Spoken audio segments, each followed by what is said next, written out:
and welcome to the monthly webinar of the Uhuru Solidarity Movement, the mass organization of the African People's Solidarity Committee, the organization of white people formed by and working under the leadership of the African People's Socialist Party. We organize in the white community to build principled solidarity with the struggle of African people inside the US and around the world for their national liberation, their self-determination, and social and economic justice. Our work revolves around reparations to African people, recognizing that we as white people sit on a pedestal of 600 years of oppression, of slavery, genocide, and colonialism that built the United States and Europe at African and indigenous people's expense. We benefit from this reality, and it is our responsibility to rectify our bloody, violent relationship to the oppressed peoples of the world through reparations and material solidarity with Black power.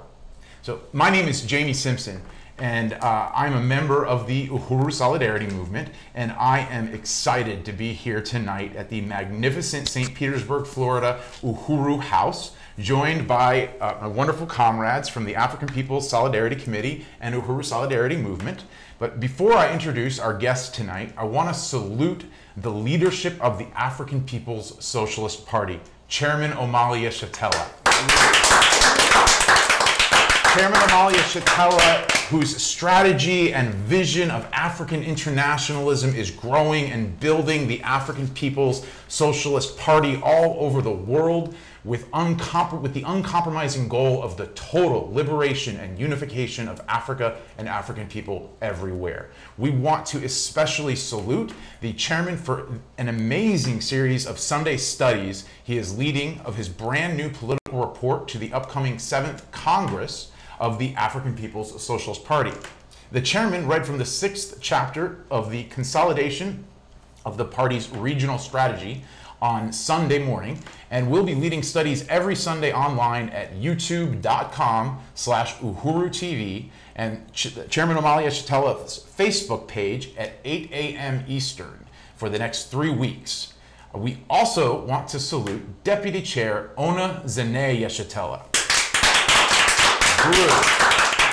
Deputy Chair Ona Zene Yeshitela has been leading in the creation of dual power in the hands of African people and African workers throughout the world.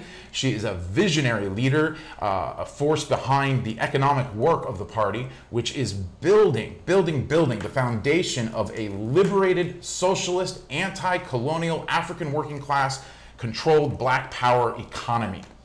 This is most sharply exemplified today by the Black Power Blueprint Project in St. Louis, Missouri, a magnificent political and economic project wherein DC Ona went to St. Louis for what was supposed to be a week and wound up staying for an entire year, leading the process of renovating a 9,000 square foot abandoned building into a beautiful Uhuru House Black Community Center in the heart of the impoverished African working class neighborhood.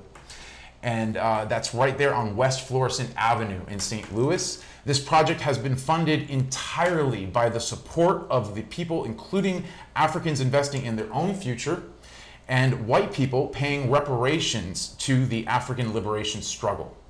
We also want to salute the chairwoman of the African People's Solidarity Committee, Penny Hess, who is here with us tonight. Chairwoman has led the African People's Solidarity Committee under the party's leadership since the chairman formed the African People's Solidarity Committee, or APSC, in 1976 as the only principled way for white people to join in genuine solidarity with the anti-colonial African struggle. Chairwoman Penny has also leads the Black Power Blueprint Reparations Funding Campaign, which has been coordinated through these weekly webinars for the past 7 months. Because of you and because of your support, these weekly webinars and the amazing Black Power Blueprint Project Phase 2 was able to go into effect with the demolition of 2 condemned buildings across the street from the new Uhuru House to make room for the founding of a One Africa, One Nation marketplace, which will stimulate Black community commerce for and between African people. A 50-foot flagpole is also raised to prepare for the unveiling of the tremendous red, black, and green, flying high over the African colony in St. Louis. We are now in a new stage of the fundraising for this project with a new website called blackpowerblueprint.org. So make a note of that. If you would like to support these projects, if this is something that you too see as the most positive thing happening in the world today, you can support that at blackpowerblueprint.org. And I also would like to introduce at this time my co-host, a member of the African People's Solidarity Committee and a leading member of the Uhuru Solidarity Movement and National Secretary of the Uhuru Solidarity Movement, Comrade Jackson Hollingsworth. Uhuru. Thank you, Jamie. As Jamie said, I am your co-host, Jackson Hollingsworth, and I want to thank our guests tonight. Starting, of course, with Penny Hess, the Chairwoman of the African People's Solidarity Committee. So, Chairwoman Penny. Great to be here. And also want to thank our special guest, Renee Nassar of the African People's Solidarity Committee. We'll be hearing from Renee soon. And, of course, also want to thank Bobby Wittenberg, who is here with us.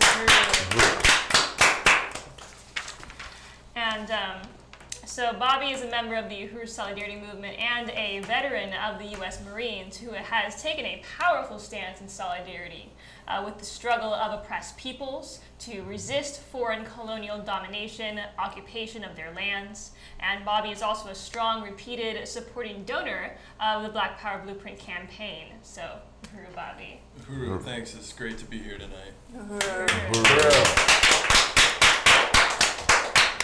And Renee is also over membership for the African People's Solidarity Committee, and both Bobby and Renee will be speaking tonight. We are talking tonight about the question of U.S. wars in the Middle East and how white solidarity with Black power is the way that we as white people can stand in solidarity with Arab people and Muslim peoples throughout the world in fighting and resisting U.S. imperialist wars on their land and against their people. Yes. And we're going to begin tonight, Comrade Jackson, with a brief video produced by Middle East Eye that shows the history of the Sykes-Picot agreement by colonial powers to carve up the Middle East for colonial resource theft and domination of that land and the resources of the people in that part of the world.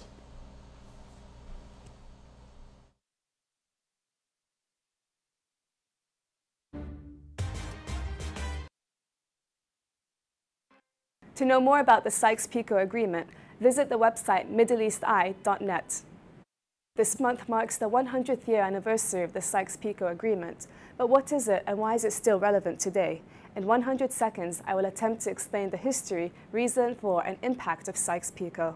Carved up Ottoman-controlled Arab territories into different zones of influence under British, French, and Russian control. The agreement was signed by two senior diplomats, Britain's Sir Mark Sykes and France's François-Georges Picot. Sykes drew a line on a map extending roughly from Palestine to Iraq, marking the land to the south and east for Britain and the north and west for France.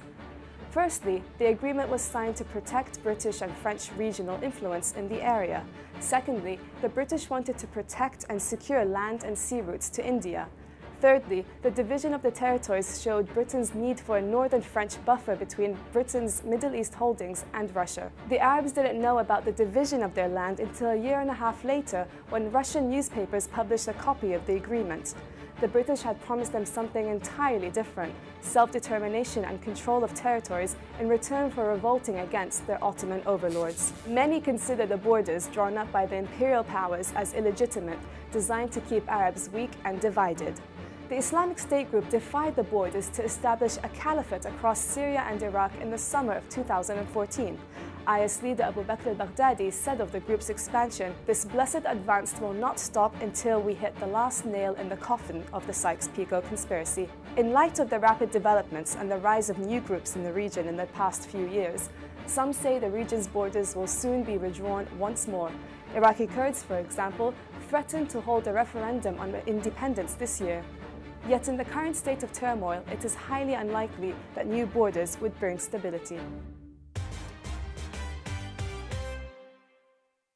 To know more about the Sykes-Picot Agreement, visit the website middleeasteye.net. Uhuru, welcome back to the Uhuru Solidarity Movement's webinar. And I want to introduce another very significant guest with us tonight. He is a member of the Central Committee of the African People's Solidarity Committee, and he is the chair of the Uhuru Solidarity Movement, Comrade Chair Jesse Neville. Uhuru. Good to be on. Glad to have you with us tonight, comrade. Yes. And let's turn now to Chairwoman Penny for an overview of what is happening in the Middle East today. Uhuru, thank you, Jamie, Jackson, Bobby, and salute to Comrade Jesse Neville, the chair of the Uhuru Solidarity Movement, Comrade Renee Nassar from the African People's Solidarity Committee. This is a very dynamic program and discussion tonight. I'm very excited about it, and I salute Uhuru Solidarity Movement for opening this up. And I do want to say that, I want to remind everybody that as a member of the African People's Solidarity Committee and having the honor to work under Deputy Chair Ona Zenea-Shatella on the Black Power Blueprint Reparations Campaign, that we are here tonight to raise reparations. We want to raise $1,100 tonight. And I want to tell you and remind you that you can go to blackpowerblueprint.org and just see our beautiful new website with all of the pictures and videos and all of the different things that show you how dynamic this project is in the hands of the African working class. So go there. Give your donation. We're going to get texts of who to thank, and I'm very excited about that. We're going to raise $1,100 tonight. We can do this. Yes. Because this is reparations to African people, and this is changing the world. So I think that this is an important event, not just to talk about the conditions in the Middle East that are the result of U.S. and European imperialism, but also its relationship in a lot of ways and similarities to the colonial domination of African people inside the borders of the U.S. I want to start by saluting my leadership, Chairman Omali Yeshitela, who leads the African People's Socialist Party, which leads the African People's Solidarity Committee. We're part of the strategy for the total liberation of Africa and African people by having an assignment to be the voice of black power and white face inside of the belly of the beast. And we have a job to raise reparations to African people. So that is what we're about. I also want to salute Deputy Chairwoman Ona Zenea-Shatella, who leads the economic work, as has been said, and who is the coordinator on the ground of the magnificent Black Power Blueprint program in north side of Philadelphia, which has brought alive the African community there and just galvanized enormous community support from the African community, and also a lot of support from the white community there and around the country as well. So tonight we're talking about the question of who is the real terrorist. And, you know, just to say, obviously, the United States, that we want to say that what is happening in the Middle East is a continuation of the violence, the pillage, the murder, the rape, the colonialism, the enslavement that birthed capitalism. What's happening in the Middle East is not new. It's a continuation of what this system and what this country is, and what, you know, a very telling and moving statement that the chairman wrote in his book, An Uneasy Equilibrium, Chairman Omali Yeshitela. You can get that at burningspearmarketplace.com or even amazon.com. The chairman wrote, "Capitalism was born in disrepute of the rapes, massacres, occupations, genocides, colonialism, and every despicable act humans are capable of inflicting." You can see that all in what is happening and what has happened historically in the Middle East. One of the things that Chairman Omali Yeshitela points out to us, and I do want to tribute the chairman because the analysis that I'm giving here is not any analysis that I could ever come to, not a conclusion that I could come to in my understanding, because white people sit on the pedestal of the oppression of African people, that we live at the expense of others and therefore we see the world through the eyes of white power. But under the leadership of the African working class, we can begin to see for ourselves the point of view of the African working class and thereby the colonized working class throughout the world, and to begin to see the world in a whole new way, which is magnificent and amazing, and a profound experience as a white person to be able to go through that and begin to understand what others are experiencing. And the chairman always says that as white people, we are the subjects of history, that we are history in first person. We have names, faces, we are the discoverers, we are the movers of history, whereas African and oppressed peoples who built the wealth, whose stolen labor and stolen land built the wealth that we live on today, are the objects of history. They are robbed of a name, a face, any kind of anything, any power, and they're colonized and dominated and enslaved and terrorized. And so what's happening in the world today, as the chairman says in this book, is that the people on the planet Earth are becoming and forcing through their resistance, they are creating the crisis of imperialism so that it can't rule in the same old way with the same swagger. Trump is trying to do that, and it's the laughing stock of the world. The U.S. people are no longer afraid of it. They are struggling for their narrative, for their power over their lives and the return of their stolen resources by hook or by crook, whatever it takes to destroy this yoke of white power. And so we're living in a very powerful and dynamic period in which the voice of the African working class, indigenous and Arab peoples are becoming the subjects of history and taking power over their lives. I just want to say that as a young person, I did live in Turkey, which is part of the Middle East, for about 1.5 years. My husband at that time was drafted in the army, and he was based in both Ankara and a town that was across the Marmara Sea from Istanbul.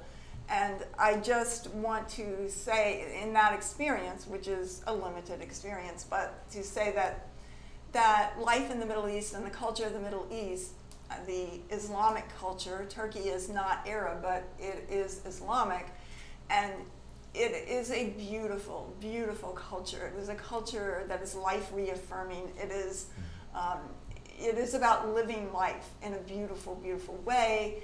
It's very collective in spirit. It's not materialistic in that way. And it's something that stayed with me for all of my life and made me be, in a lot of ways, open to what this movement is talking about, because trying to see the world through the eyes of Turkish people when I was there was something I think that I tried to do in a certain uneducated sort of way, and it really moved me profoundly.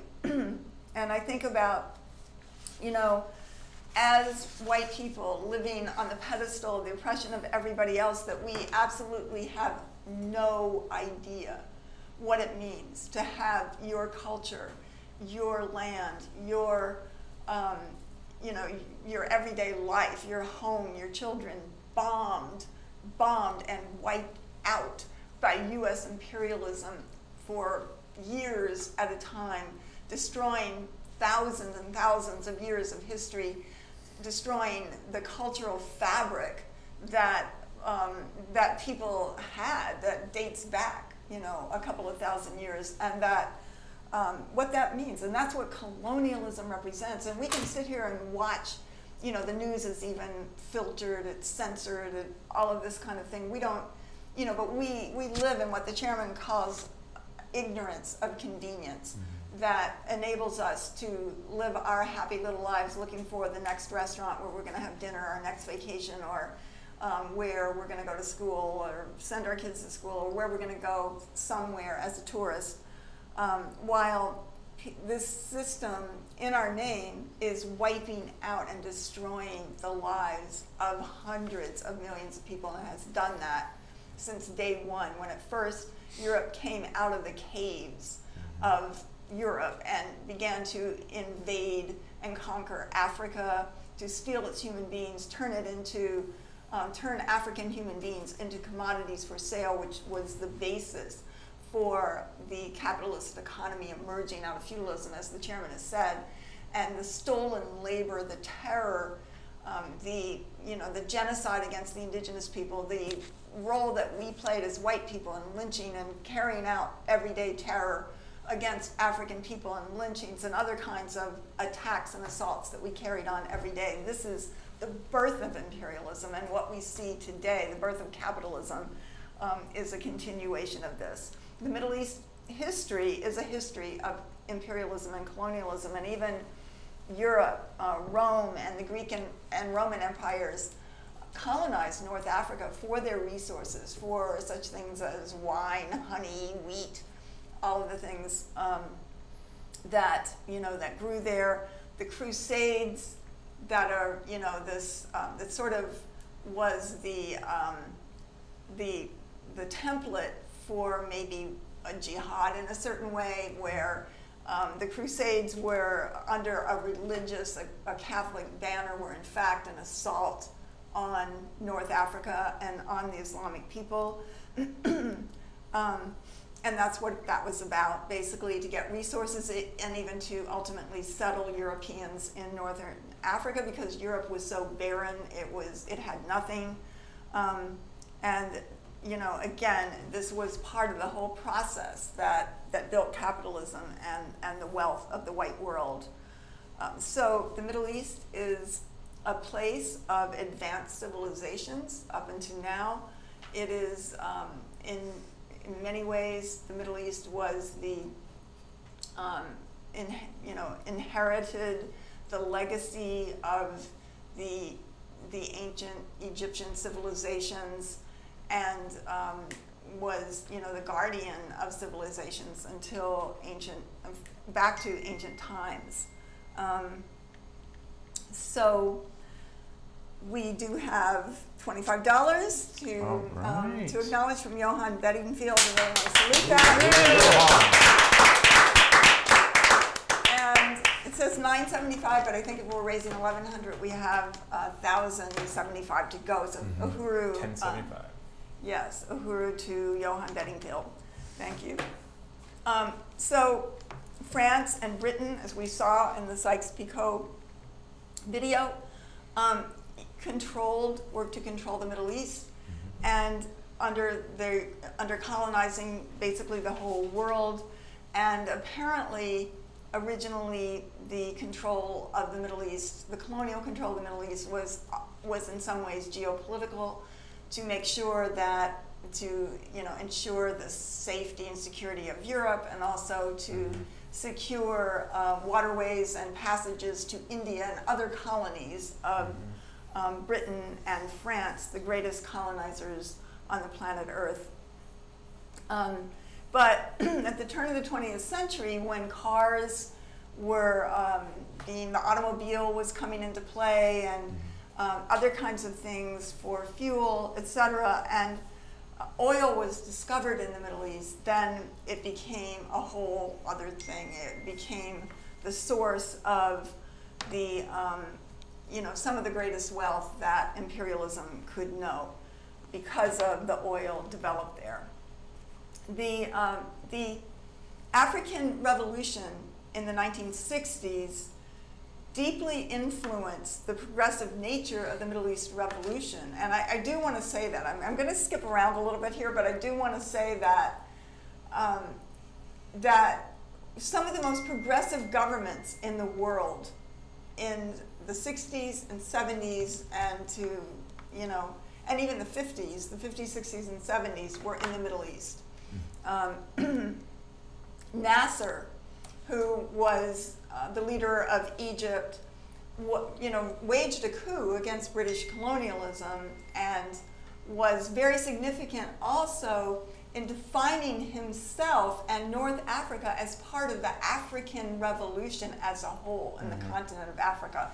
They did not, all of the countries, Algeria, Morocco, under the leadership of Egypt at that time, which was very progressive, did not go with the separation that they try to do today. They try to say that Africa is sub-Saharan, that's African, and North African, which is Arab. And they again, divide and conquer, divide and rule is what they're working to do. But Nasser did not, go into, did not buy into that. And in fact, Kwame Nkrumah, who was a leader of the first president of independent Ghana, was married to a woman from Egypt.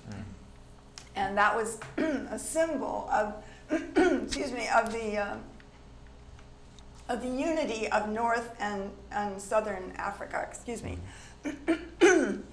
So I also wanted to say that in Iran, there was the leader Mossadegh, and that was a progressive government in Iran in the 1950s. And famously, the US CIA, the US government, overthrew him in a coup and installed the Shah of Iran, who was a torturing, brutal, neo-colonial puppet that terrorized the people there.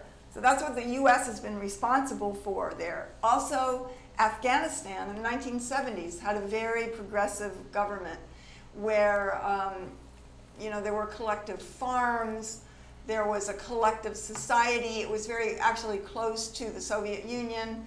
Women had education. It was an amazing, amazing government that was in Afghanistan. And of course, the Algerian Revolution and most of the revolutions of Northern Africa and the Middle East were incredibly progressive in the 50s, 60s, and 70s. And in every case, the U.S. intervened, and in fact, in Afghanistan, created a kind of Islamic, I think it was the Taliban or the Mujahideen, to purposely created that as a force to attack that progressive government as a way of attacking the Soviet Union, with the goal of bringing down the Soviet Union, to embroil them in a war that they could not afford and that was not popular in their country. And they, in fact, did that because a few years, that was actually in the 80s, and a few years later, we saw the fall of the Soviet Union.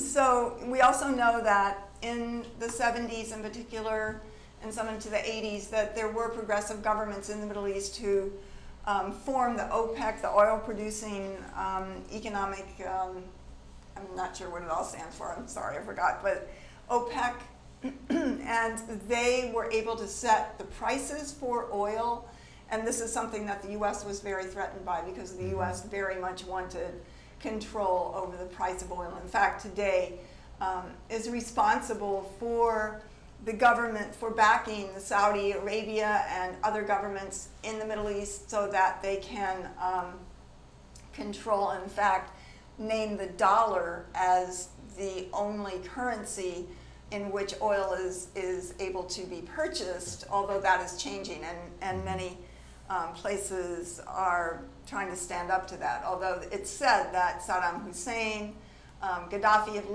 of Libya are forces that wanted to begin to purchase oil in other currencies, and of course they were both brutally overturned.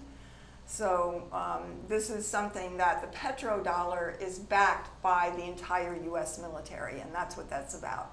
We also know that the British and US backing of the settler state of Israel, that Israel is the imperialist outpost. It is the colonial watchdog for the US in that region. It is something that began with, Jesse might be talking about this more, but with the Balfour Declaration of 1917 that saw Britain promise support to the establishment in Palestine of a national home for the Jewish people and so on. And they called it a purely Jewish state, and they called it a land without people for a people without land, which is what colonialism always says, that there are people, there were millions of people living there. They had their land, they had their houses, they had their olive trees, which take 20 years to produce olives. They had all of the cultivation of the land of Palestine, which is today under occupation by the Israeli settler colonizer, and that the so-called Israeli war of 1948 was won through genocide, basically, of the Palestinian people, when at least 750,000 Palestinian people were either driven out or outright murdered. Their land and houses were stolen from day to day. So then in 1967 was the Six-Day War, which was an extension of this process, and around 430,000 Palestinians were forced to flee to Jordan because of the war, and some who had already, in which they stole land from Syria. And, you know, this is another 430,000 Palestinians were forced to flee because of this war.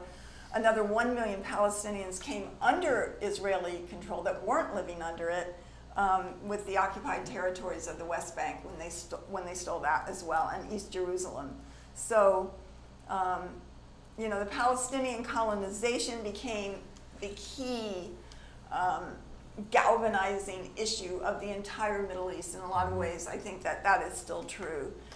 It is, you know, it's what, you know, it galvanized the resistance of the Middle East and has continued to be a critical issue there. So I just want to say that from the late 80s until now, under US imperialism, 4 million Muslims have been killed by the US, and at least in the past 30 years, at least. And I feel that that is an underestimation. And that you look at the US bloody hands in every country, in Libya, Algeria, Egypt, Sudan. They destroyed Lebanon. They destroyed Syria. It wasn't enough just to attack it or even have some kind of covert coup, you know, but they destroyed it. They destroyed the will of the people. They killed children. They reduced beautiful cities to rubble, and the people have nothing. We see the conditions that the U.S. has forced onto the people of Syria, the genocide that's going on right now in Yemen. We're going to say a little bit more about that. The people of Iran, who are under attack and assault every single day. Look what the U.S. did and is doing in Afghanistan, Iraq, Turkey. The situation of the Kurds, who are landless. The U.S. backing of the Saudi Arabians, the Pakistan, even the ongoing slaughter and terror against the Palestinian people going on. This is what the U.S. represents, and the U.S. is behind every single bit of that. We look at what the policies have been: drone strikes on weddings, on funerals, on marketplaces, on any place that the people gather for part of the culture, part of the life of everyday people. Soccer games, you name it, you know, pharmacies, hospitals, all of these have been bombed in the Middle East through drone strikes. Obama had over an average of 80 drone strikes a day during his administration. Today, Trump so far has had 100 drone strikes a day. So they're in the same category. The stance of endless war against the people of the Middle East, the vilification of them and of their culture. The U.S. creation of puppet Islamic forces as part of the attack on Afghanistan and the USSR in the 1970s, which we talked about. Sanctions, U.S. sanctions against the people of Iraq after Desert Storm by the Clinton administration that killed more than 500,000 Iraqi children. The use of depleted uranium and chemical warfare in Iraq and in the Middle East as a whole. The 9/11 and the U.S. war on terror that the U.S. used, first of all, to assault and attack Afghanistan, which had nothing to do with this whatsoever. The covert actions of the Middle East, the degrading and hideous murder of Gaddafi, which was put out on social media and used as a way to demoralize and, just to basically psychologically attack the Arab and Muslim people, the theft of oil and resources from the Middle East, Abu Ghraib and torture. I mean, remember that? That can never be forgotten. The way that U.S. soldiers, including including women, participate, not only participate, led that. It was fun. It was the ultimate of the white terror against the people on the planet Earth. It was hideous. The whole extraordinary rendition of sending, and Guantanamo and, all of this, which still exists today, that the U.S. has done to just make sure that any Arab person who would stand up in any form of resistance would be crushed and that the people would be intimidated by this. So we've seen entire countries decimated, entire cities have been reduced to smoking rubble. The victims, the dead, the maimed number in the millions, as we've said. And tens of millions of people have been driven from their homes as refugees, as basically, political refugees fleeing this terror. It created divisions among the people that weren't there before. It turned a highly employed population, especially in Iraq and other countries, Syria, Lebanon, a highly employed population into starvation and despair. It demeans the country, it uses military forces, and it redivides country and people. And it's connected to AFRICOM and the whole occupation by the US military of Africa. So I just want to say quickly that, when we look at the conditions that the U.S. inflicted through colonialism on the people of the Middle East, we can also see what colonialism and the similarities, the universality of the colonial domination against the African population inside the borders of the United States, the constant criminalization and vilification of African people, especially the African working class, the divide and rule, dividing different groups because of the intense poverty and the lack of resources in the communities, the incredibly high prison rate, the highest prison population in the entire world, of which at least 50% of the U.S., of the 2.3 million people in prison in the U.S. are Africans. And just the police murders that happen every single day, the experimentation and toxic attacks on African people, the unemployment. While it's gone down for white people, it's still a nominally high unemployment rate for African people. It just goes on and on. This is the conditions here, and we as white people cannot walk over the colonialism that we see here, the terror against African people here, carried out with the same strategy, the same counterinsurgency mentality, the same U.S., covert action, all of these things, COINTELPRO, this has all been waged here inside the borders of the United States. We have participated in it, we have been complicit with it, we close our eyes to it, we're not interested in it, but this is colonialism right here, and we see so many times that white people who say they want to be progressive step over the bodies of African people murdered, destroyed, imprisoned, here inside the United States, to go to Venezuela, to go to someplace else in the world, which, of course, the African Revolution supports the progressive governments around the world.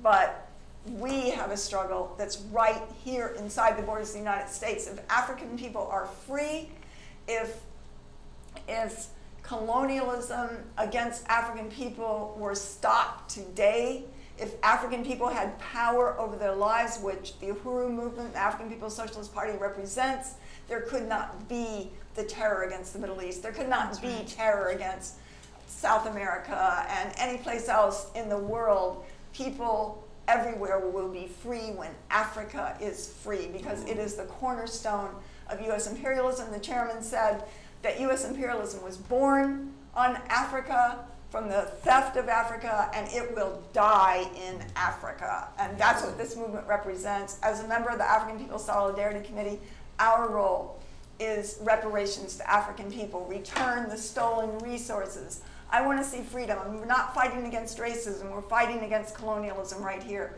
We're fighting for the ability of African people to have power over their lives, and that's what the Black Power Blueprint represents. And I just want to say Uhuru, I want to say unity through reparations, and I want to say, let's see if we have a few other people really quick to thank. Or Jamie, do you want to read them?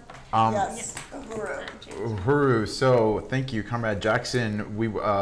Johan Bedingfield, thank you for your donation, and Janice Kant with $50. Uhuru.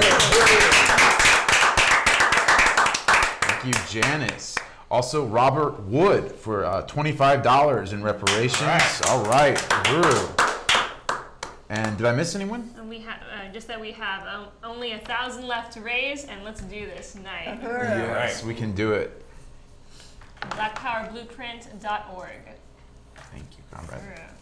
Uhuru. So, question of African people and joining the Uhuru Solidarity Movement as well at uhurusolidarity.org.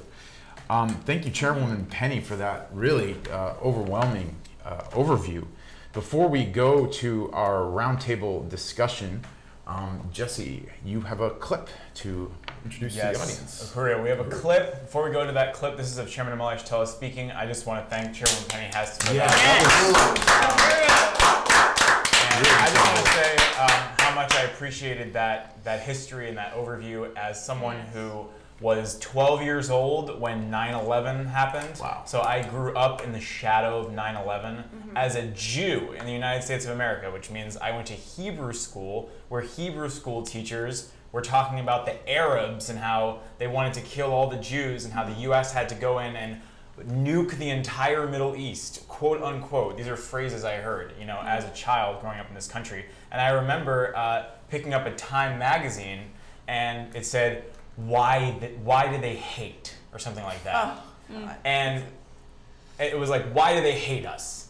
And then the answer was, who cares? This is not a time to ask questions. It is a time to hate, and it is a time to kill. This is what this was the mouthpiece of the United States in Time magazine. This is what they were saying. And it's not that hard of a question to answer, actually. We just heard a whole 30-minute overview on why they hate, quote unquote. They love themselves, and they love their people, and they love their land, and they want their self-determination. So, of course, as human beings, they're going to hate anything that stands in the way of that. And I just quickly want to mention that, you know, Alex Jones, this guy, this conspiracy theorist guy, all this stuff just got yanked off of social media and stuff. And he is one of the people who promotes the idea that 9/11 was a conspiracy, an inside job, which it very well may have been. The evidence is highly suspicious of that whole thing. Clearly, the official story is a lie. But Chairman Amalia Shatella pointed out that for some white people, it's easier to assume that the U.S. government orchestrated 9/11 than to face the reality that, as Malcolm X said, the chickens will come home to roost, and that there will be consequences for the bloodshed wrought by U.S. imperialism all over the world, and that Arab people, you know, people from Egypt, people from Saudi Arabia, would take it upon themselves to hijack planes and fly them into buildings in the financial center of world capitalism. Like, that's a more horrifying reality for some of us to face than the idea that George Bush orchestrated 9/11. And you know, we asked this question, who are the real terrorists? And like you said, Chairwoman Penny, obviously the United States government is the biggest terrorist organization on the planet. And those people throughout the world that are resisting and fighting back are not the terrorists. You know, they're freedom fighters, and they are engaged in resistance and struggle to regain control of their land. So we say victory to the people of the Middle East, and we want to make a call for people to go to blackpowerblueprint.org. Shout out to Johan Bedingfield for putting in another $25, which means that we have 975 to go. Uhuru to Johan. And Allison Haney. To further inspire you, here is a speech from Chairman Amalia Shatella. This was delivered in 2014, right after the State of Israel engaged in what they referred to as Operation Protective Edge, which was a genocidal bombardment of the people of Gaza, where they slaughtered 4,000 Palestinian people. And in this clip, the chairman speaks to the how Israel came to be, its context of European empire building and how that gave birth to Israel, and why Jewish people put themselves in a very precarious situation by uniting with the State of Israel. So here is Chairman Amalia Shatella in 2014. That we're talking about this place that they call the Gaza Strip, that is occupied Palestine. To as Israel is occupied Palestine. It is something that came about as a consequence of a movement by a sector of wannabe bourgeoisie, white people who identified as Jews. White people who identified as Jews in the face of what had been recognized as the way, the means by which countries became rich and powerful. In fact, I remember reading this quote from Cecil Rhodes, who was in England, who made the statement that when he walked down the streets and he saw people, mobs in the street of England, in London, talking about we need bread, they were starving and what have you, and he said that is what convinced me that if Bobby was named after him. He didn't just go by himself. He invited bands of other white people to join him, and they were able to get land if they would participate in killing Africans. And on one afternoon, they killed more than 5,000 Africans with the particular kinds of machine guns that they introduced to that situation. And then after had tea. This is the kind of thing that happened. We talk about Cecil Rhodes. We're talking about when Leopold, King Leopold of Belgium, felt like he was being left behind in Europe while the other Europeans were growing rich. He understood that the way to get rich is to go to Africa and get a colony. So he went to Africa. That's why the Congo was called the Belgian Congo. That's where Rwanda, Burundi, all of these places, the Belgians took that for their own and killed in Congo alone, at least 12 million African people. It was understood this is how you get rich. And this group of white people who created this Zionist movement under this fabricated nonsense, and this is what makes it so bad, is because white people who at one time identified Uganda in Africa as the national homeland of Jewish people, right? This group of white people decided that they were going to take this land because they wanted to get rich as well. They were a bourgeoisie from Europe, and they talk about they're doing it because the Jews have suffered the Holocaust and that it should never happen again. And then to make sure it never happens again, they're going to take this promised land, and it was promised to them by God.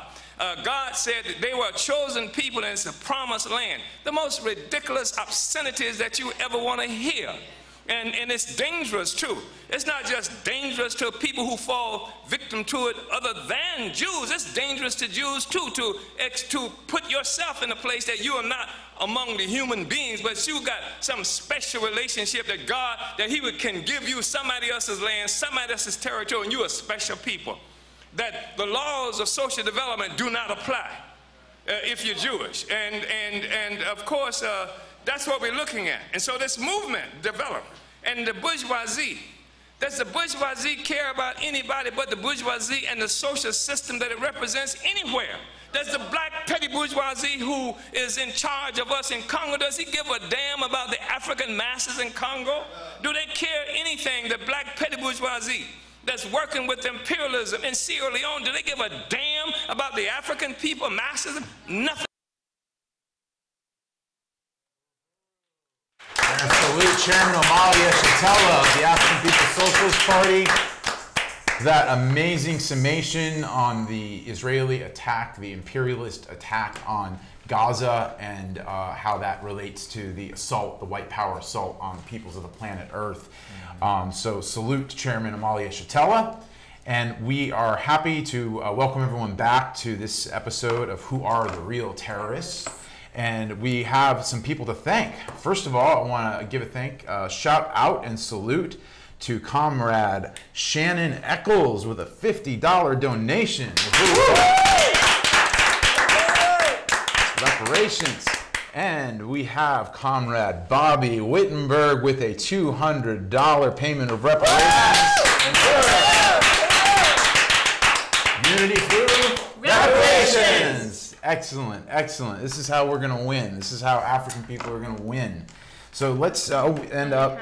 We have $700 remaining. $700 remaining. So if you want to be a part of making this vision a reality, please go to blackpowerblueprint.org, if I have the new site correct. Yes, that's blackpowerblueprint.org. Now, let's turn to our roundtable discussion for a presentation from each of our panelists. And as we're going through this, of course, please continue to donate generously as you're able. Share this video with other people. Our panelists are going to address this from different struggles in the Middle East, starting with Comrade Bobby Wittenberg, who will be speaking on Iraq, and then we'll be turning to Comrade Jesse, speaking on Palestine, and Comrade Renee Nassar will be speaking on Lebanon, and then we'll go back to Chairwoman Penny on Syria and Yemen. And now we turn to Comrade Bobby Wittenberg. Uhuru. Uhuru. All right, yeah, as we mentioned earlier, I'm a repentant Marine veteran and from the war against the people of Iraq. And, you know, this is a very complex history, but for the purposes of this, I'm going to give like a pretty brief overview of Western imperialism in Iraq. We already talked about the Sykes-Picot agreement. This is where in 1916, the British and the French, they came to this agreement amongst themselves as they were trying to bring down the Ottoman Empire, of which present-day Iraq was a part. They came to this agreement about how that would be divided up between the French, the British, and the Russian Tsar at the time. This was before the Russian Revolution. And they were talking about how they would divide it up, you know, in the event of their success and the fall of the Ottoman Empire. And so, I just lost my note. There we go. So it was in 1911, or I'm sorry, March 11th, 1917, that the British won the Mesopotamian Campaign and issued the Proclamation of Baghdad. And it's really interesting. Some of the I'm going to read a couple quotes from here, and the language will sound very familiar to you. This is British General Stanley Maude said, "I am charged with absolute and supreme control of all regions in which British troops operate, but our armies do not come into your cities and lands as conquerors or enemies, but as liberators." And he went on to say, "Therefore, I am commanded to invite you through your nobles and elders and representatives to participate in the management of your civil affairs in collaboration with the political representatives of Great Britain who accompany the British Army, so that you may be united with your kinsmen in the north, east, south, west, and in realizing the aspirations of your race." Now, this is like very familiar language, like we talked about a little bit, like that repetitive nature of and that pattern of imperialism where we see that over and over again. Like there was a lot of talk, like when I joined the Marines, it was because of a lot of this talk, like, oh, we're going to help the people of Iraq, we're going to liberate the Iraqi people, and of course nothing was further from the truth. And so after this, the Proclamation of Baghdad and everything, the British defined the political boundaries of what is now Iraq, but they did it without regard to the various ethnic and religious groups' politics, and they particularly marginalized the Kurds and the Assyrian Christians in the northern part of what we now call Iraq.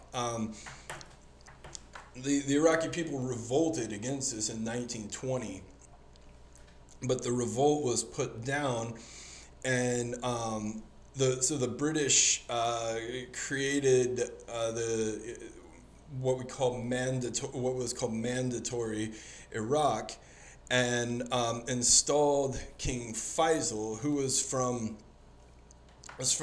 Mecca, which is in present-day Saudi Arabia, and they did this in hopes that the fact that because he was that he wasn't local to the area, that would create kind of a clunky rule in which he would be more reliant on the British, so that they could maintain a greater influence. The British Mandate ended in 1932, and I'm kind of going to skip over the phases of the independent Kingdom of Iraq and the Republic of Iraq, and we're going to pick back up in Ba'athist Iraq. The Ba'ath Party was the party that Saddam Hussein was part of. So there was a conflict, like a territorial conflict and a kind of a power struggle then between Iran and Iraq, which of course the United States exploited.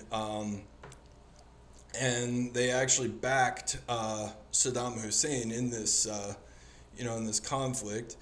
But then they decided, they began to decide that maybe they weren't so fond of Saddam at some point once he stopped, serving their material interests. And when there was another territorial conflict in which Saddam Hussein moved into Kuwait, which again the United States exploited, and they used that as an excuse to attack Iraq in 1990 and 91 in what we now call Operation Desert Shield and Operation Desert Storm.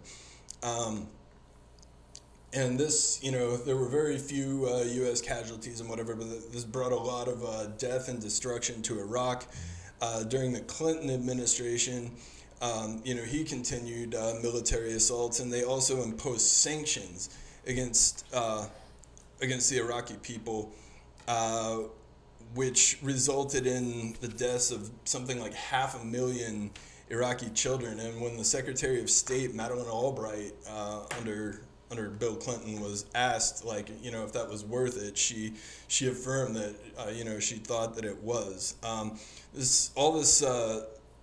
There was a lot of depleted uranium use as well, to the point where when it has been said that when babies were born in Iraq, the first question the parents asked was something along the lines of, are they normal? Because if you've ever seen, pictures of babies that are born after the parents have been exposed to depleted uranium, it's very, these cause very, very severe birth defects, and oftentimes the baby is born but not able to live as a result.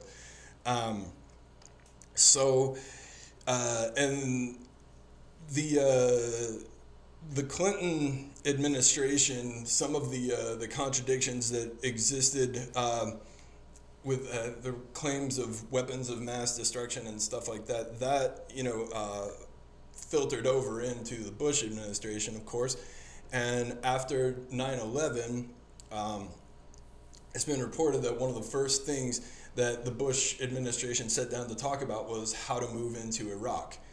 And so in, I believe it was March of 03, the U.S. actually did invade Iraq under the false pretense of, a weapons of mass destruction program, threats of, immediate, nuclear conflict that would attack the United States and kill us all and everything. And they began the, like I talked about before, there was there was all these, they chalked out what would be Iraq without considering the various ethnic and religious groups and their politics, but then they went in and they tried to exploit those differences. And one of the ones they really tried to exploit and exacerbate was they tried to create real conflict between the Sunni and the Shia. And I remember, being there, and we were talking to one of our translators who, when I was there with the Marines, and he had invited us into his house to have tea, and so we were asking him about this conflict between the Sunni and the Shia, and he seemed like he was very confused. He's like, I don't know what you're talking about, and we were like, well, you know how there's always been fighting between the Sunni and the Shia, and you hate each other and everything like that. And he's like, no, like I really don't know what you're talking about. Like, I'm one. I can't remember which. He said, I'm one. My wife in the other room here is the other. This is not something that's real. I don't know what you're talking about. And so it's definitely something that was like manufactured and exacerbated by the United States. You know, and it's really hard to find estimates of the number of Iraqis that were killed in this conflict, because it was difficult for them under those circumstances to get scientific numbers, and of course the United States had no interest in putting forth scientific numbers, but hundreds of thousands, over 1 million. This is and they often try to break this down into civilian versus combatants or whatever, but that doesn't even make sense to do, because the United States went in and dismantled the Iraqi army. So this was a civilian resistance of people fighting who had been, having to fight for essentially 100 years, for their independence, for their own freedom. And, this is the same pattern all over the world. Like they had, the United States going in and trying to like exacerbate contradictions, create contradictions, and then opportunistically like exploit whatever situation that they go into to try to control the resources and destinies of the people who they colonize. So that was, like I said, a very brief history. It's very complex and everything, but that's a brief history, and that leads us up to the point, that obviously that occupation was not successful for the United States. They were outfought and everything, but then that kind of like that led into the issues that came about with ISIS and the Syrian civil war and everything. And so I'm gonna that brings me to the end of my presentation, but I just wanted to thank everybody for being here. Salute the chairman, Chairman Amalia Shatella, DC, Onozinde Shatella, and the African People's Socialist Party, and my leadership here and everything. I want to say victory to the people of Iraq, yes. Victory to the people of Palestine, victory to the people of the Middle East, victory to the people of Iraq, victory to all the colonized and oppressed people of the world. Death to U.S. imperialism. Uhuru. Uhuru. Uhuru. All right. Comrade Bobby Wittenberg, member of the Uhuru Solidarity Movement.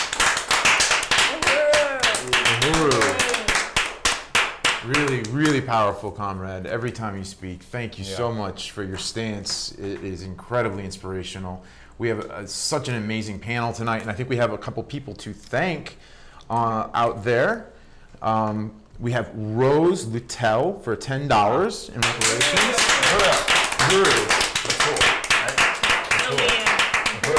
Rose. So only $6.90 to go, so go to blackpowerblueprint.org. That's right. And up next, we have Chair of the Uhuru Solidarity Movement, Jesse Neville. Uhuru, thank you, Jamie. Thank you.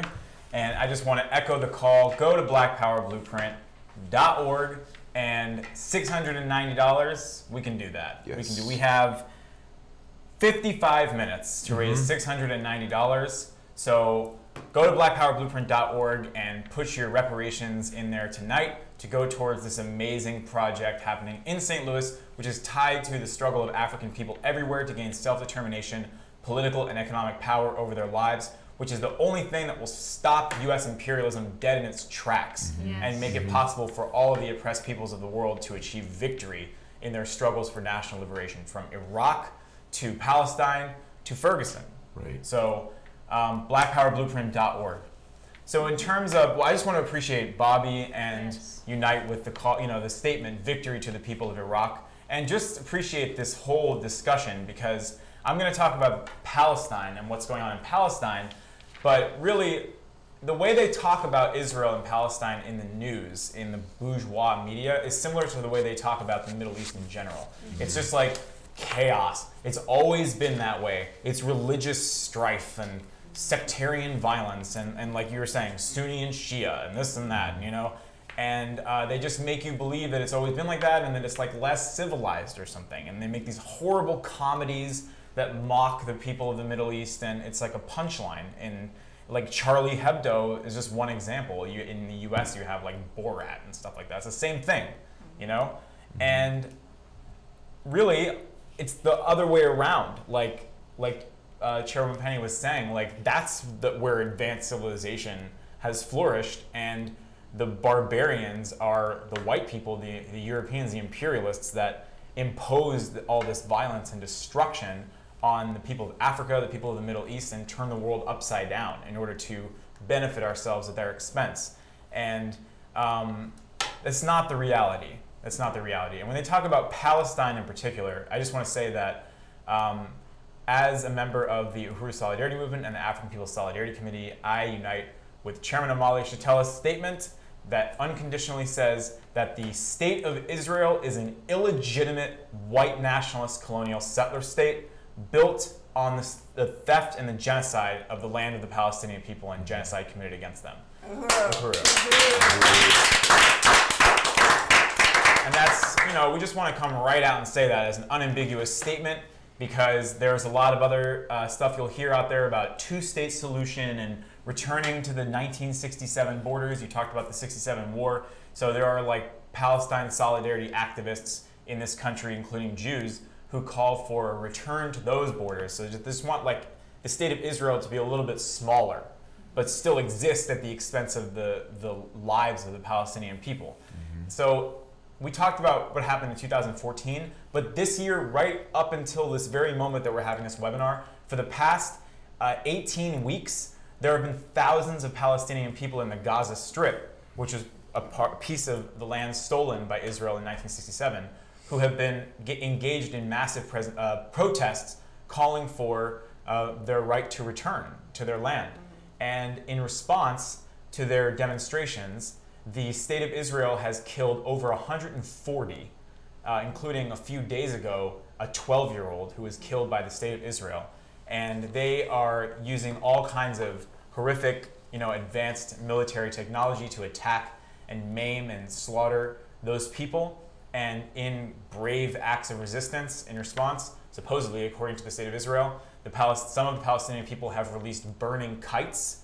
So that just shows you, like machine guns and everything versus burning kites. Like, this is what the Palestinian people are struggling to do to defend themselves against this monster that is encroaching upon their lives. So I quickly wanted to talk about the history specifically of Israel, because if you don't know the history, you can be misled by the lies in the bourgeois media to think that there's this country called Israel and then there's the Palestinians and they're just always at each other's necks, and will they ever get along, and it's the Jews versus Muslims and it's this ancient holy conflict, etc., etc., etc. And that's not the reality at all. Like, Israel is 70 years old. 70 years old. Like, that's like my father is almost 70. Like, my father is almost as old as the state of Israel. That's how new the state of Israel is in the history of the world. And as Chairman Omali Shatella was talking about in that clip, unlike the narrative that we're given, that the state of Israel and the whole concept of Zionism is this thing of like the Jews wanting to reunite with the coveted homeland of the Jewish people as given to us by God 2,000 years ago. That's not really why Zionism was created, to satisfy this burning desire of the Jewish people to reunite with their homeland given to us by God. That is a complete myth, obviously, an absurd myth created to justify colonialism, created to justify white people going to somebody else's land, stealing their land, killing them, and calling it something else. Because if you're white, like Cecil Rhodes said, you must become imperialist. If you want to get a leg up and advance your interests, that's what you do in white power. You go, you kill people, you take their land, and you call it something else. You name it after yourself. And Zionism came about at a time, as the chairman points out, just the Jewish state, which was basically the handbook of the Zionist movement written by Theodor Herzl, this Austro-Hungarian middle-class secular atheist Jew, was written just like 10 years after the Berlin Conference, when all the major European powers came together and carved up Africa And they actually offered a piece of a tract of land in Africa to the Zionists. And Uganda. Like, that was considered to be a possible destination for the Zionist movement. They were going to have Israel was going to be in Uganda. Like, that's not in the Bible. And then they also considered Argentina. And then Herzl, who was a good marketing guy, was like, you know what would be really good? Palestine. Because, you know, the whole Bible thing with the Jews and everything, like, that will appeal to certain people. So we should go with Palestine. And they decided to go with Palestine. And the British, they went to every major European imperialist power to get support. So this is not just like a Jewish thing. Like, this was white. Like, it was white power. And this was like the Jewish participation in 19th century European imperialist expansion that was happening all over the world. And they went to the British government. The British government decided to support the identification of Palestine as the national homeland of the Jewish people.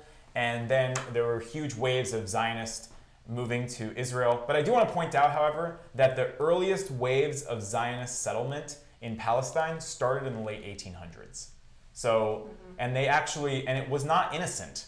They knew what they were doing. Herzl talked about, we got to push these people out and turn it into a land without a people, because it wasn't. And they were conscious of that. They said, we need to do it expeditiously, get these people out.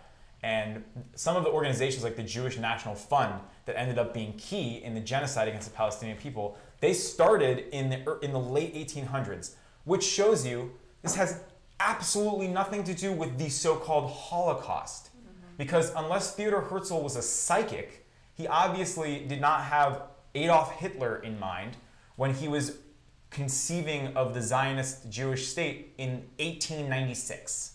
Had nothing to do with the Nazi Holocaust, which we'll talk about that as well. So they went to, over the course of several years, just speed up this history, we won't have time to go into all of it. Finally, the Jewish Zionists wanted to take all of the Palestinian land for themselves, and they wanted the British out of the picture because they wanted all of it, and the British were standing in the way of that. So they waged a war of independence, quote unquote, to take Palestine for themselves and to push out the British, which is, that should sound very familiar to us, like a group of colonial settlers who come to somebody else's land, steal their land, it's being administered by the British, so they wage a war of independence, like this is America we're talking about, to get that land. And then, so then the process from 1947 to 1948, which is the time where the British turned over Palestine to the UN, and then the UN formally supported the establishment of Israel, the Zionists went into hard at work to deal with the fact that there were still millions of Palestinian people. They committed horrific, unspeakable acts of genocidal mass murder and violence and rape against the Palestinian people in a period that is remembered today by the Palestinians as Al-Nakba, which is Arabic for the catastrophe. Okay, this was the period between 1947 and 1948 where these Jewish terrorist organizations like the Stern Gang, the Haganah, and the Irgun, amongst others, exterminated and expelled over 800,000 Palestinian people, destroyed over 531 Palestinian villages. David Ben-Gurion, who was the leader of the Haganah and later became the first prime minister of Israel, had a diary where he kept notes about everything that was happening under his leadership in Palestine during that period. And every few days in his notebook, there would be a subsection called rape cases that would document the rapes being carried out by the Jewish terrorists against the Palestinian people, including one case where they went in and killed an entire family and then kidnapped a 12-year-old Palestinian girl and shaved her head and locked her in a military base and gang raped her for days on end before they blew her brains out. This is the birth of Israel. That's the birth of the state of Israel. That's the Jewish state. That story right there that I just told you, that's the core identity and persona and character of the Jewish state. It's white power, it's imperialism, it's colonialism, it's genocide, and it has to go. And the Palestinian people have a right to reclaim their land. They've been fighting for their land from day one. All of their land, as they say, from the river to the sea, must go back in the hands of the Palestinian people. And this whole idea that any criticism of Israel is some offense against Jews, or if you're an anti-Semite, or what about the Holocaust, you know, where, first of all, you've just trademarked the word Holocaust to take white people doing to other white people, in this case Jews, Yes. what white people as a whole do to everyone else for hundreds of years, and it's normal, and suddenly you elevate that to the worst crime ever committed against human beings, and the word genocide does not even exist in the English language, as Chairwoman Penny has pointed out, and the chairman so many times. The word genocide does not even exist in the English language until the trials that take place after the Nazi persecution of Jews, where it is decided this was an act of genocide. But when Germany went into Namibia and killed almost the entire population of Namibia, that was not genocide. Yeah. That was just life. That was just normal. That wasn't anything. That's what you do. And what the Palestinians faced. Also, the Palestinians had nothing to do with what happened in Germany. As the chairman points out, if it was really about getting some kind of justice for what happened to Jews in Germany, then the Jews should have taken Berlin. Yeah. But that's not what it was about. It was about land grabbing, it was about colonialism, and it was about white power. So the last thing I want to say is that Jewish people and all white people should stand in unconditional solidarity with the Palestinian people. And the way we do that is by supporting the struggle of African people inside this country and around the world to defeat imperialism and wipe this system off the face of the earth. Because there are young Jewish people now who are becoming disillusioned with Israel, which is great, I salute you, who go on birthright trips to Israel and then break off from the pack to go join Palestinian resistance organizations, which is great, but guess what? You don't have to and don't need to and actually shouldn't go all the way to Israel to do that, because you're in Israel right now. This is the original Israel, the United States of America, built on stolen land, genocide against the native people, and the enslavement of African people and violence committed against them every single day. And that's not even just a matter of convenience. It's not saying like you should focus on this because take care of your own backyard or something. No, it's a structural question. Like the whole thing revolves around the oppression of African people. And guess what? The Palestinians have said as much. When African people were resisting in Ferguson, the Popular Front for the Liberation of Palestine issued a statement saying that we salute the Black Rebellion in Ferguson, and the black struggle leads the world against imperialism, and imperialism will die at the hands of the black struggle. That's what the Popular Front for the Liberation of Palestine. When they were getting tear gassed in Ferguson, Palestinians were going on Twitter and tweeting different things, tips on how to deal with tear gas in your eyes and stuff like that, holding up signs saying justice for Mike Brown. Yes. So the Palestinians have said as much. If you support Palestine, white solidarity with black power is solidarity with a free Palestine. So that's what I wanted to say, and victory to the Palestinian people, and death to Zionism and imperialism, and Uhuru. Reparations! Uhuru. Excellent, excellent overview, Comrade Chair Jesse Neville.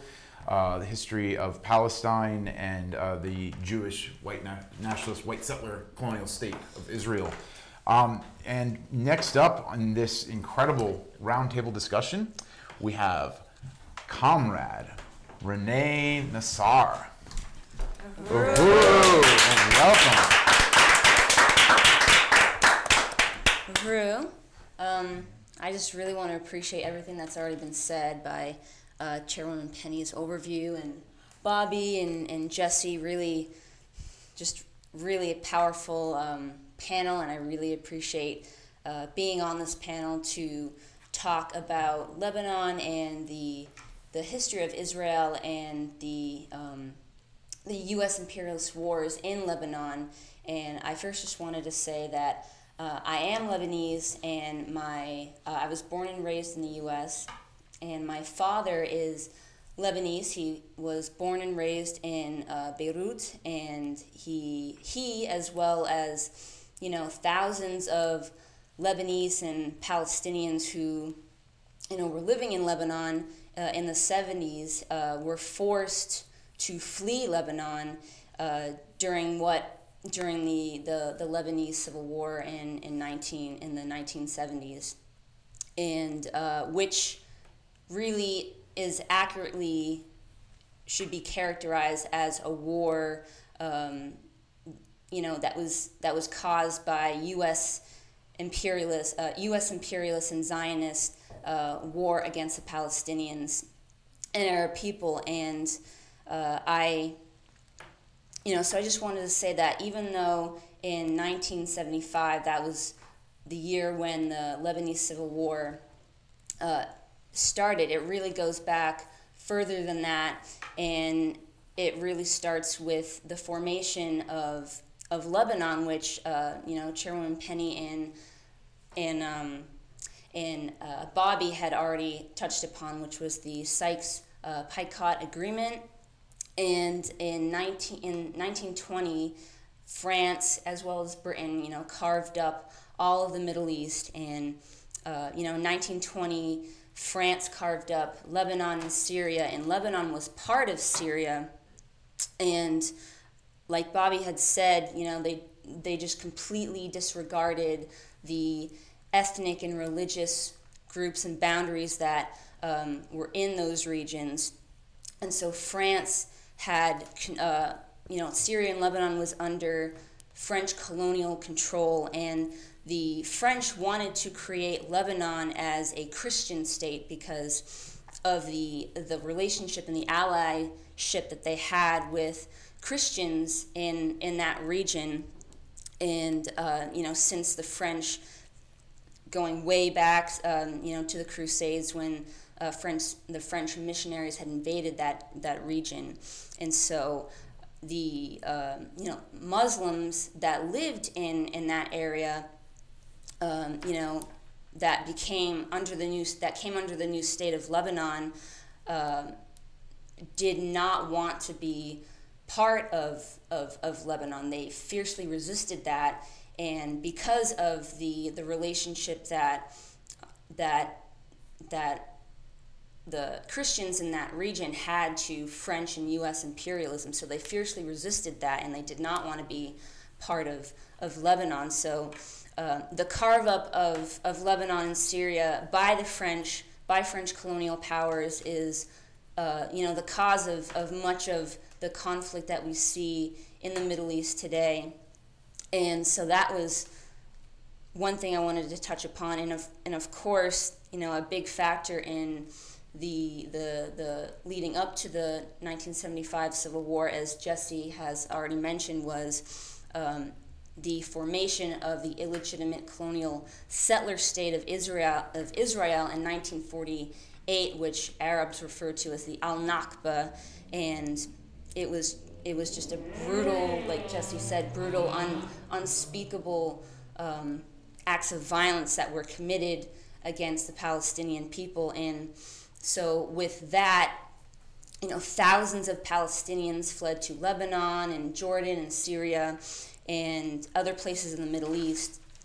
And so the Palestinians that escaped to Lebanon settled in various refugee camps throughout Lebanon, and especially West Beirut, which is predominantly a Muslim part of Beirut. And from this time up until 1975, the U.S. and Israel invade and occupy Lebanon various times.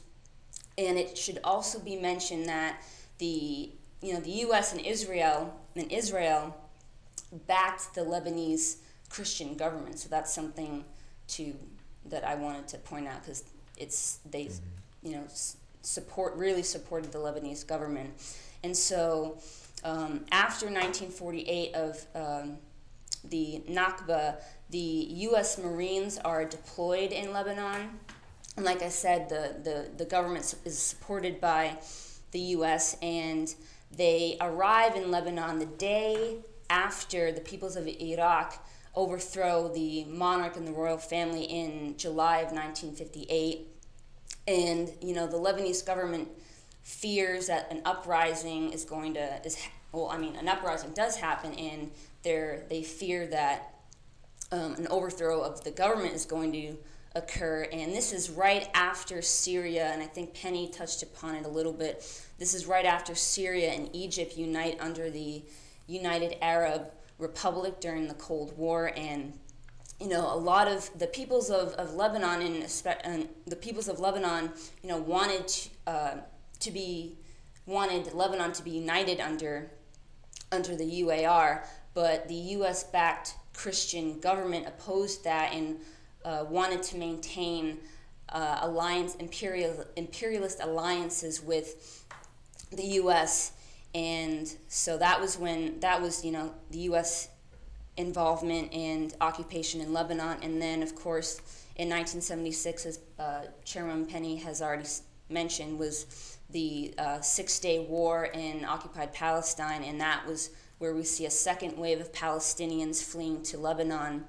And from this time up until the 1975 Civil War, as more Palestinians escape to Lebanon, we see more attacks from Israel occur. And just a few examples, in 1968, Israel invades and attacks the Beirut airport, and these attacks last for 6 days. And in 1970, the Palestinian Liberation Organization relocates and flees to Lebanon from Jordan. And after the PLO arrives in Lebanon, we see even more attacks launched by Israel, and you see a lot of assassinations of Palestinian freedom fighters and leaders, such as 1972, and correct me if I pronounce this incorrectly, but Ghassan Kanafani, who was a Palestinian revolutionary member of the Popular Front for the Liberation of Palestine. He was a writer, and he was brutally assassinated by the Israeli government by a car bomb in Beirut. And in 1973, Israel also continue to kill PLO leaders in Beirut. So this is what we see, the constant attack and invasion of Israel in Lebanon. And then, of course, this leads up to 1975, which was the beginning of the Lebanese Civil War. And I just first want to point out that it's often characterized, and this is how I was taught growing up, that it's characterized, like Jesse has said, in other U.S.-backed wars in the Middle East, they're often characterized as religious wars, and this one was characterized as a religious war between Christians and Muslims, and then somehow Palestinians are thrown in there. So that's completely false, and it's used to justify the horrible crimes that Israel and the U.S. Did in Lebanon. And this was a war where they intended to crush the struggle of the Palestinians for their freedom and other Arabs who wanted to be free from Israel and U.S. occupation. And so I just wanted to first say that. And then in 1975, the Israeli-backed Phalangist Christian militia bombs a bus in West Beirut, murdering about 27 Palestinians in Beirut. And so that was what sparked the Civil War. And at the time, in 1975, my father was still living in Beirut, in West Beirut, which, like I said, is a predominantly where most Palestinians were living, and where a lot of the warfare and bombing was occurring, and him, as well as many people living in Beirut at the time, which was a beautiful city. It was just a beautiful city. He fled in 1975, as well as many other people living in Beirut. And right after that, in 1976, Israel invades Lebanon various times between then and up to 1982. And there were other massacres that occurred after that, and a few of them was the Karantina massacre in January of 1976, and that also happened in Beirut. It was a predominantly Palestinian and Muslim, Lebanese Muslim community in Beirut, and these Israeli-backed forces killed, hundreds, over 300 people, and there was also the Tel al-Zatar massacre in August of '76 in Beirut as well, and they just massacred over 1,000, Palestinians in Beirut. So those were other massacres that occurred. However, the largest massacre that occurred by Israel was in 1982 in Beirut, and I'll go into a little bit of that later. But Israel continues to invade and occupy Lebanon. In 1981, Israel bombs the PLO headquarters in West Beirut and kills about just hundreds of more civilians. And then, like I said, in 1982, Israel invades West Beirut with 600,000 troops to attack to attack Palestinians. And the Israeli-backed when they invade West Beirut, they surround and occupy the Palestinian refugee camps that are in that area, and the Israeli-backed Lebanese, at the time, the Israeli-backed Lebanese president Bashir Jamal is assassinated, and in response to that, the Israeli troops, occupy those areas where the Palestinians are living, and in September of 1982, up to anywhere between 2,000 and 3,000 Palestinians and Lebanese Muslims are brutally massacred in the massacre of Sabra and Shatila in Beirut by these Israeli-backed militias. And this, like I said, was just a horrific massacre. They murdered women, children, and elderly. They did the most horrific types of violence, just like Jesse has mentioned, and this lasted for 3 days. And so this is just actually just doing this research, which a lot of it I didn't even know. I didn't even know how involved Israel was in this, and just another moment or time when Israel comes and invades Lebanon was in 2006, where they also bombed the Beirut airport. And this, at this time there was and still is a movement of resistance against, to Israel by the people of Lebanon in the form of Hezbollah, which has been around since the early 80s. And, they were the main force who resisted and successfully pushed back the Israeli invasion. So that was another significant thing that I want to say. And so, yeah, so that is just a brief history of Lebanon. Uhuru. Thank you, Comrade Renee. Really appreciate that intent. And just want to acknowledge how this is not easy stuff to get through.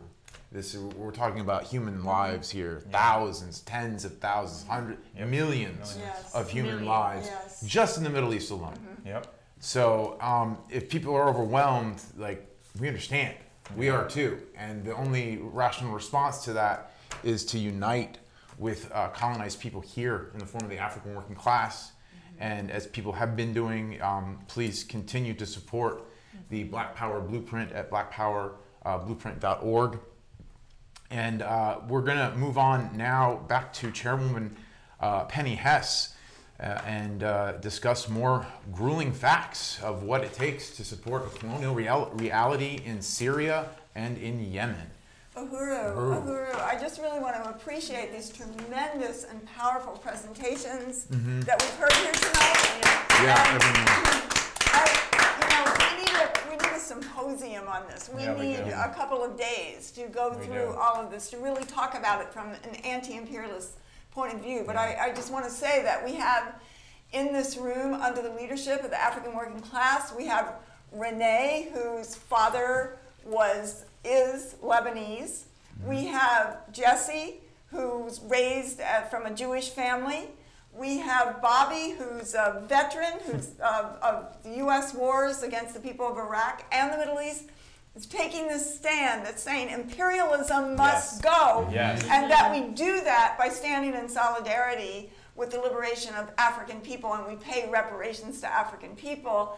And I think it's been said in a few different ways tonight that the Palestinian people, the Vietnamese people, when they were in struggle, that oppressed and colonized peoples around the world recognized that the vanguard of the revolutionary struggle inside the U.S. and really for the entire world is the African revolution inside the borders, the weak link of U.S. imperialism, the weak link where it makes the U.S. have to fight two fronts, one inside domestically on this stolen land and others around the world where the U.S. is at war actually in so many countries we can't even count it.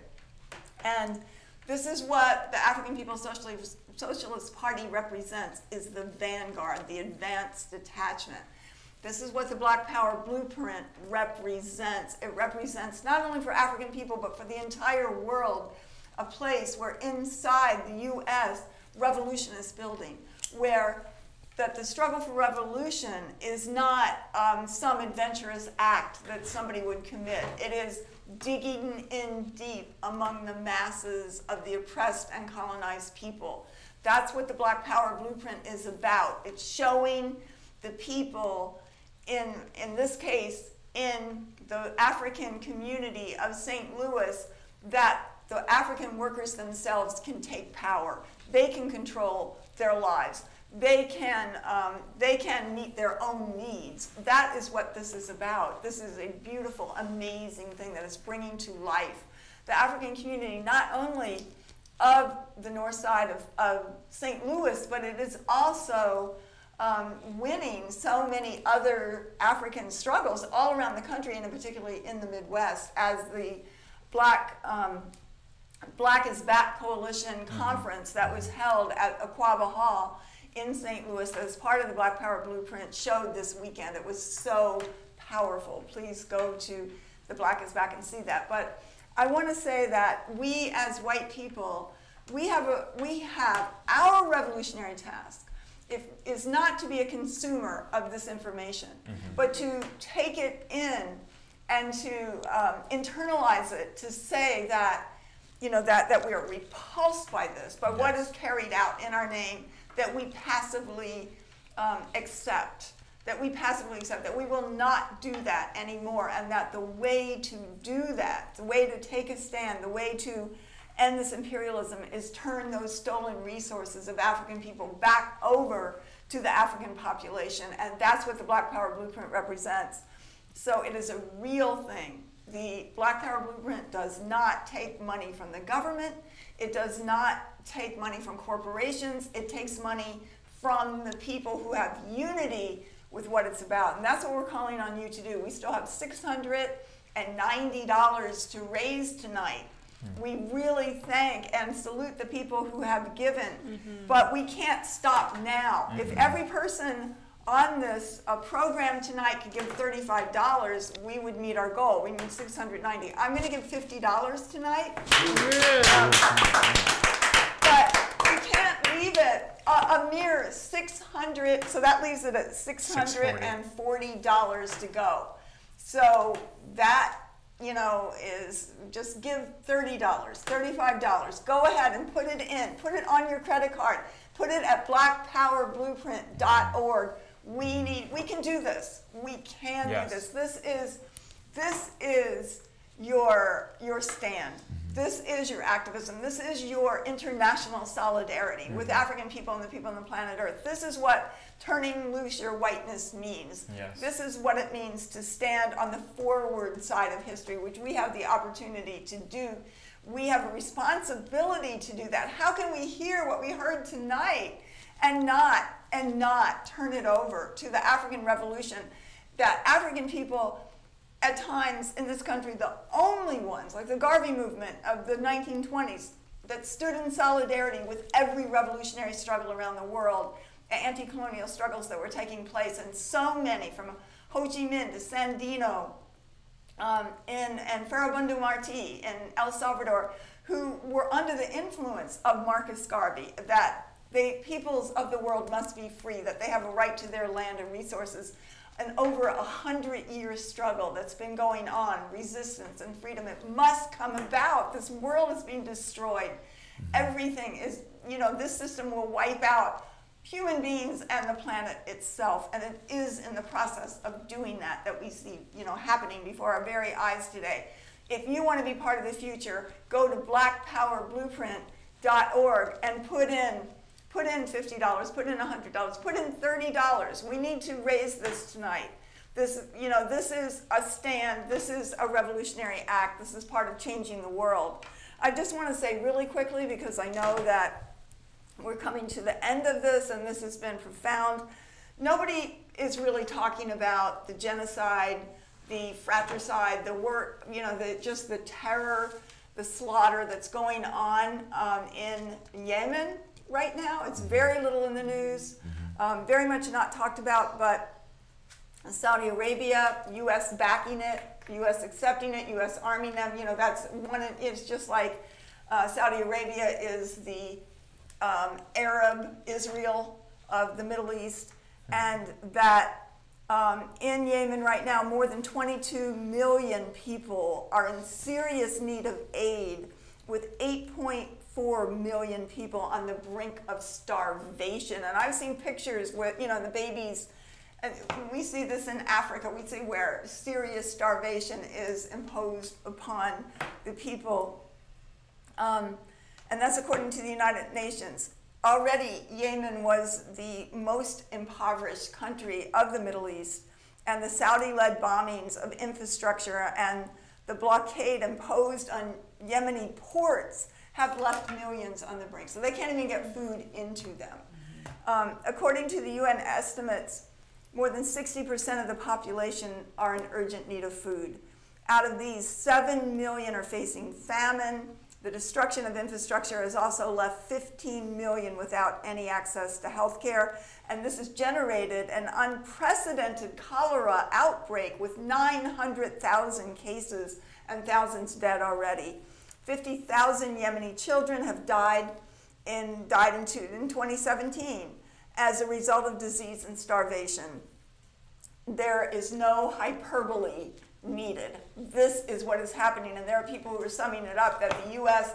is basically ready to commit 100% genocide of murdering the entire population, that it is not beyond the realm of possibility that the entire Yemeni people will die from this situation, which goes on and on and on. It's hideous. This is what U.S. imperialism represents and what it will do.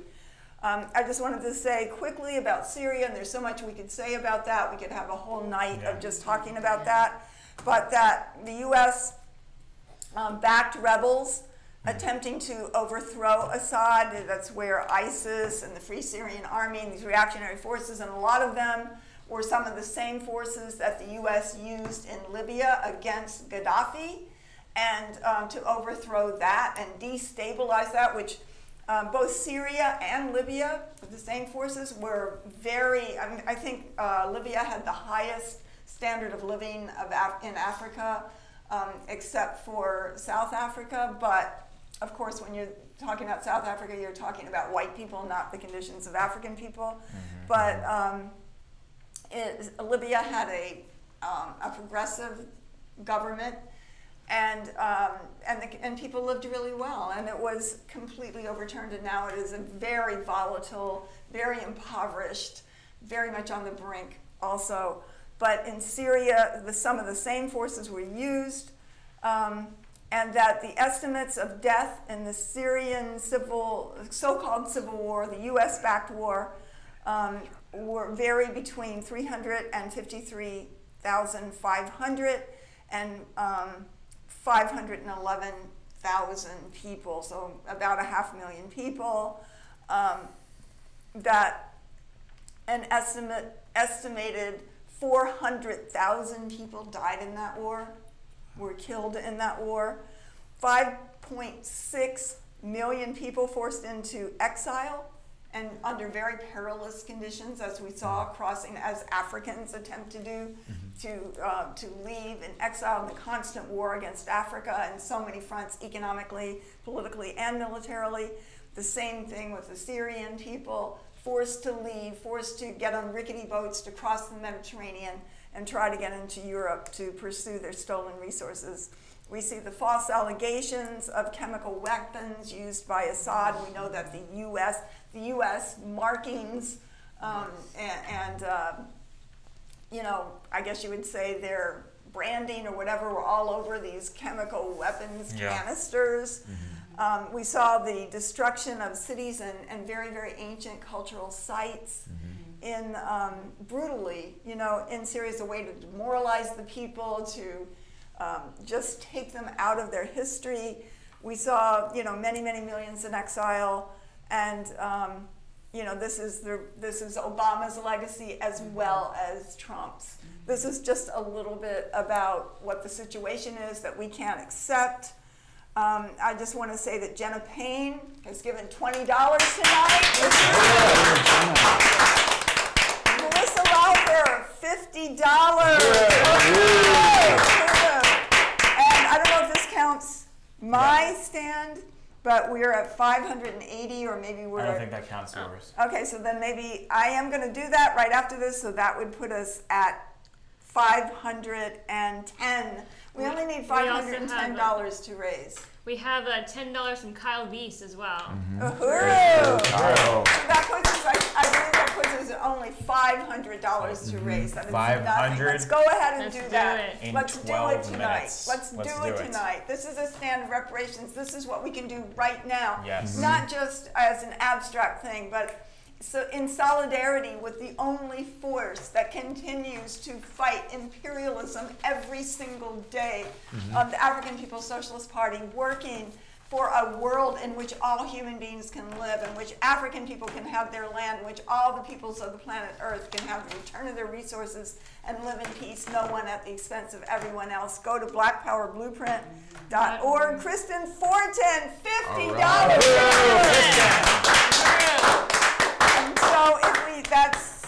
So that did include yours, actually. Oh, okay. So we have 510 left to go. 510. We can do it. Let's do it. Let's do it. I really salute the comrades who put in the resources, and many do, over and over again.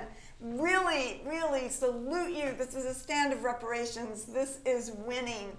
This is on the winning side. As I've heard it said of the African People's Socialist Party, join Uhuru Solidarity Movement. Be on the winning side. We want to be on the winning side, the side of the people, the side of the victory, the side of a beautiful world, which we can live, or which is committed to no oppression whatsoever, to allowing the ability of humanity to flower, to flourish, to be able to come into a new period, which we must have after 500, 600 years of the most vicious brutality that has ever, ever, ever visited the face of the planet Earth. So stand on the side of reparations, blackpowerblueprint.org. I will put in $20, bringing us down to 490. All right! 490. It's going down. We got to bring that number down to 0. 15. All right. So 490 minus 15. 475. 475 left to go. All right, 475. Uhuru. We can do this. I'm also going to pledge $10 as well right after this. 465. Uhuru. 465. Yeah, and I do want to say $465. Yeah, as a trans person, as an LGBT person, as a female person, that we of course owe reparations to African people, and this whole notion of it being progressive for trans people, LGBT people, women to be in the military, committing these acts of genocide and being cogs in the U.S. imperialist machine and white power, like that is not in our interest even. Like, it's a horrible thing. to want to be a part of as some progressive notion. The most progressive thing that you can do is to pay reparations and to work under the leadership of the African Liberation Movement that is leading the liberation movement of all oppressed peoples. So join USM and go to uhurusolidarity.org and pay reparations. Pay reparations tonight at blackpowerblueprint.org. If you're watching this later after you get off work or whatever, you can still give at blackpowerblueprint.org. It doesn't stop, and keep sharing. Let your friends know, message friends, family, coworkers. Let them know about this amazing project, this amazing movement that they can be a part of, that they can contribute to, that we can rectify our relationship with the rest of the world. Go to blackpowerblueprint.org. Uhuru. Uhuru. And we have $50 from Amanda Carlozzi. All right. So that, we were at 465, so now we're at 415, which means that if every person watching right now did $20.75 more, we would meet our goal. Yes, $20. Just go on and do that. We're at 415. 415. We're at our total of 3,490. Well, that doesn't count at all. A few that have to go in. Yeah, so we're really at 3,500, and I know that we're over that, so we just need that. What did we say, 490 to go? 415. 415. Yes. 415. That's what. Oh my God, that's what white people spend at dinner when they have a couple bottles of wine and the whole family's there, and the rich uncle pulls out the credit card and pays for it. It's a lot more than that, I'll tell you that. So. Right. So contact that rich uncle. Yeah. Maybe you haven't reached out to him in a while. Call him up. This is the time that people are changing their perspectives on the world. The truth is coming out. And even if you are getting account alert balance below $25 emails in your inbox, that means there's still something in there. So go ahead and go to blackpowerblueprint.org, and whatever you can do, no amount is too small. That's right. That's right. $5, $10, $20, $100. People have given $1,000. Oh, we have 30 from Diane Tournay. USM Gainesville. We just have 6 minutes to go. We want to salute Diane Tournay, and we only have $385 to go. We can do this. We can do this. Go to blackpowerblueprint.org, our new beautiful website. Just take a look at it. We have some fantastic videos put together by Kyle Weiss, and this beautiful website put together by saluting Lisa Watson. Yes. And, it really shows all the work led by Deputy Chair Ona Zanea-Shatella, the incredible work, and the plans to upcoming for the next year or so. So this is the place to be. This is the winning side. We just need $385 more. Please go put in whatever you can, $20, $30. Is there anybody out there now that can put in $100? Can anybody out there put in $100? We need that right now. That would put us down to, we have Shannon Eccles again. That's where it's at. So 360 left to go. That's 360. That's $1 a day. $1 a day. Exactly. 360. We can do it. Yes. Let's go ahead and raise this. Let's 360. We can do this. This is a stand. We make a commitment to raise reparations to African people. We have everything that we have is stolen. Everything that we have is social wealth. Every bite that are given to the children of white America is taking food out of the mouths of African children and the Syrian children and the children of Yemen and Lebanon and all around the world where their resources are being stolen. This is a hideous world to live in. This is saying we can't live, we can't tolerate this. That we stand with the people on the planet Earth. That we say that we want to be on the forward side of history. We say, well, how do we end this racial gap? This is how we end it. This is how we end it, by funding and turning the resources back over that belong to African people. We can't say that we support victory for African people or the right of African people for political power if we're still sitting on and hoarding the resources that we live on you know, on stolen land and from the stolen labor of African people and the theft of their resources. We've got to turn that back over. It's so easy to do. You can do it with a credit card right now. You can go to blackpowerblueprint.org and just make your reparations, your stand of reparations tonight. Let's take this on. Let's do it. Let's say that we're on the winning side. And I know we have some announcements, so we need to go into that. Please continue to go to blackpowerblueprint.org, and let's get up to our goal of $4,000 tonight, total.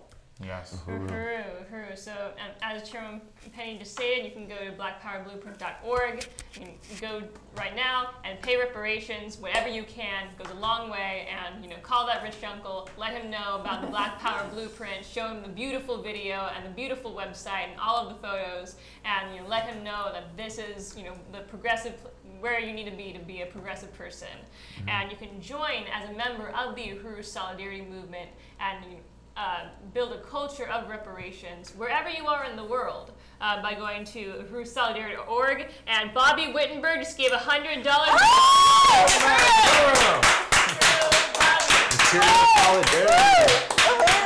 Amazing. Hashtag be like Bobby and Magic Bobby's. And Robert Wood doing another 25. So that's 235 to go. 235. Wow, that is awesome. That is fantastic. 235 to go. Yeah, so join and build a culture of reparations by going to uhurusolidarity.org and click on the red button that says join, and join this organization wherever you are in the world. And let's, you know, build this culture of reparations and of white solidarity with Black Power. And follow the Uhuru Solidarity Movement at facebook.com/Uhuru Solidarity. Follow on YouTube, youtube.com/Uhuru Solidarity. And the same thing with the Black Power Blueprint that has ongoing near weekly webinars at facebook.com/Black Power Blueprint, and on YouTube, youtube.com/Black Power Blueprint. Share those pages, follow, catch up if you haven't seen the last videos. And I also want to say that Days of Reparations to African People is the biggest annual campaign of the Uhuru Solidarity Movement. It's an international speaking tour where Chairman Amalia Shatella, where other members of the African People's Socialist Party, Chairwoman Penny Hess of the African People's Solidarity Committee, Chair Jesse of the Uhuru Solidarity Movement, go around speaking directly to the white communities all over the U.S., all over the world, to speak to white people directly of where we need to be, of how we need to be under the leadership of the African People's Socialist Party, and build this culture of white solidarity with Black Power, of reparations to African people, as a real, genuine stance against this system of colonial violence against the peoples of the world. And so that is a campaign starting in October, going October through November around the world. Continue to follow Uhuru Solidarity, and on the website for more information on that. You can join by emailing info@uhurusolidarity.org. So please do that. I'm sure someone's put the link in there. And also, of course, the African People's Socialist Party's 7th Congress, Vanguard, the Advanced Attachment. It's this October 6th to the 12th in St. Louis, Missouri, and much of it will be in the new Uhuru House that is part of the Black Power Blueprint. And so you can register for that. You can go for the entire week or for the weekend. If you can't get off work that long, by going to apsp.congress.org. That's apsp.congress.org. Register today, and, you know, come to this. It only happens every 5 years. People coming from all around the world for the Congress of the African People's Socialist Party that is really building dual and contending power, that is leading the liberation movement of oppressed peoples against white power colonialism. So, you know, go to that, and I really just want to, you know, appreciate everyone who has paid reparations tonight. You can continue to pay reparations by going to blackpowerblueprint.org. I really want to appreciate Jamie, our host, all of the speakers tonight, Chairwoman Penny, Chair Jesse, Renee Nassar, Bobby Wittenberg, and of course our leadership, Chairman Omali Yeshitela and Deputy Chair Onas Ney Yeshitela. And Amanda, who Amanda has, Carlozzi Yes. texting us. yeah, and Comrade Kyle and so many others. Lisa and Watson, Mara, who's that's at you. the social media. Thank you, Max, for helping with social media tonight. Really want to appreciate everyone.